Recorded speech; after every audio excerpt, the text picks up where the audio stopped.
तो एक खातून का केस था, इस तरह वो कमरा था, उस कमरे में ऐसे मैं वॉशरूम में गई रात को तकरीबन इतने बजे और मेरे साथ ऐसे ऐसे ज्यादा रोशनदान से बाहर ले ठीक हो गया। वो जो पेश होए ना लॉर्डशिप को ਉੱਥੇ ਬੀਬੀ ਨੇ ਰੌਲਾ ਪਾਇਆ।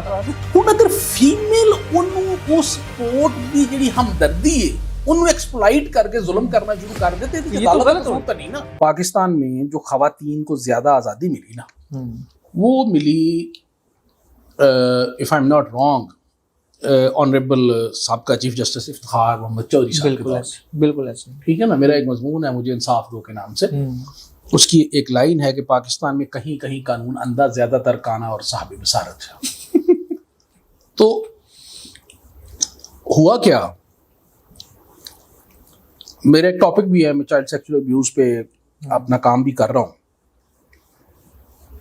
कि जहां कॉन्सेंट के साथ लोगों का रिलेशन था, ठीक है, और उसमें कोई इशू बन गया जी तो बंदे ने पर्चा कराता हूं। बिल्कुल, ये तो आप बाम हो गया, ठीक हो गया, बिल्कुल पर्चा कराता नाल ही एनजीओ ने चुक लिया जी, पता नहीं की ठीक हो गया। वो जेड़ा काम पांच मजरत के साथ, I am sorry, I don't want to hurt anybody जी, जेड़ा काम 10,000 या 20,000 सेटल होना सी ना वो चला गया 10 लाख ते, घर भी बेचना पै गया। बिल्कुल ऐसे, और इसकी बेशुमार एग्जांपल्स मौजूद है, बहुत सारी ठीक हो गया। फिर एक केस मैं थोड़ा सा इसी में आपको बता देता हूँ। उसी दौर में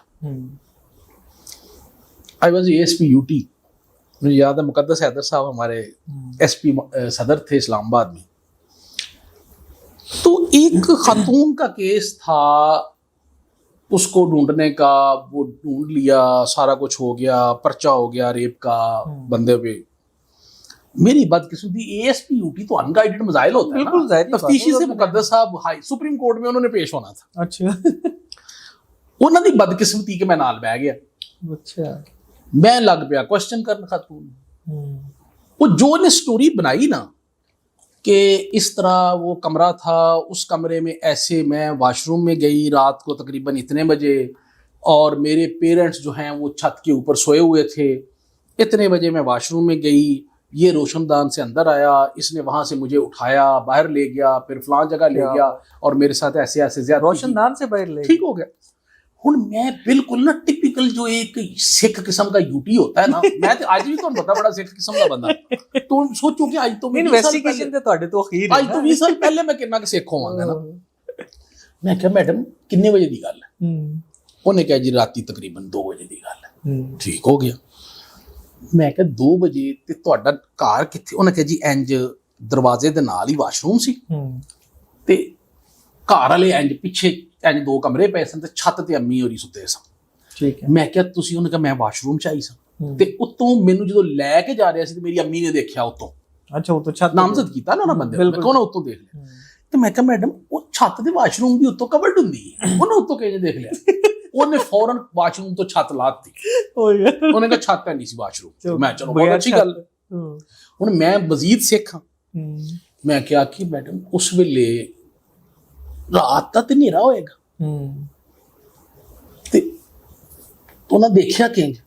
ਉਹ ਪਹਿਲੇ ਮੈਂ ਉਹਦੇ ਕੋਲ ਪੁੱਛ ਲਿਆ ਲਾਈਟ ਦਾ, ਉਹਨੇ ਕਿਹਾ ਜੀ ਬੱਤੀ ਗਈ ਹੋਈ ਸੀ। ਮੈਂ ਠੀਕ ਹੋ ਗਿਆ ਤੇ ਮੈਂ ਫਿਰ ਉਹਨੇ ਪਛਾਣਿਆ ਕਿੰਜ?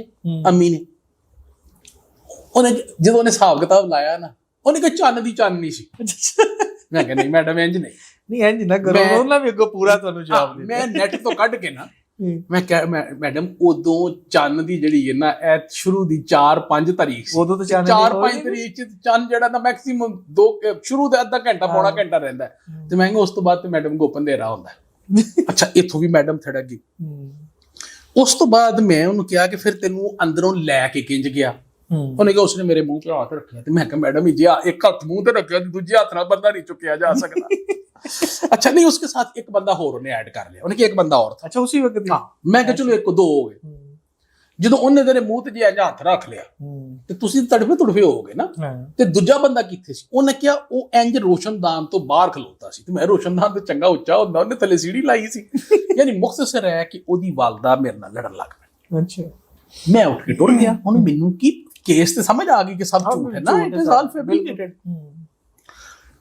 ਬਦਕਿਸਮਤੀ ਹੈ ਕਿ 2 ਦਿਨ ਬਾਅਦ ਉਹਨਾਂ ਨੇ ਮੁਕੱਦਸ ਸਾਹਿਬ ਨੇ ਸੁਪਰੀਮ ਕੋਰਟ ਪੇਸ਼ ਹੋਣਾ ਸੀ ਲਾਰਡਸ਼ਿਪ ਦੇ ਸਾਹਮਣੇ। ਉਸੇ ਕੇਸ ਸੀ। ਉਸੇ ਕੇਸ ਉਹਨਾਂ ਦੀ ਡਾਇਰੈਕਸ਼ਨ ਤੇ ਉਹਨੂੰ ਰਿਕਵਰ ਕੀਤਾ ਸੀ।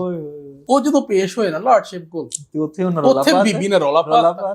ਉਹਨੇ ਕਿਹਾ ਜੀ ਇਹਦੇ ਨਾਲ ਦੇ ਅਫਸਰ ਸੀ ਤੇ ਉਹ ਤੇ ਕਹਿੰਦਾ ਸੀ ਤੁਸੀਂ ਝੂਠ ਬੋਲ ਰਹੇ ਹੋ, ਤੁਸੀਂ ਪੈਸਿਆਂ ਵਾਸਤੇ ਸਾਰਾ ਕੁਝ ਕੀਤਾ। ਚੀਫ ਜਸਟਿਸ ਸਾਹਿਬ ਛੱਤ ਕੋ ਲਗੇ ਕਿ ਉਹ ਕਿਹੜਾ ਸੀ ਬਾਜਦਾ।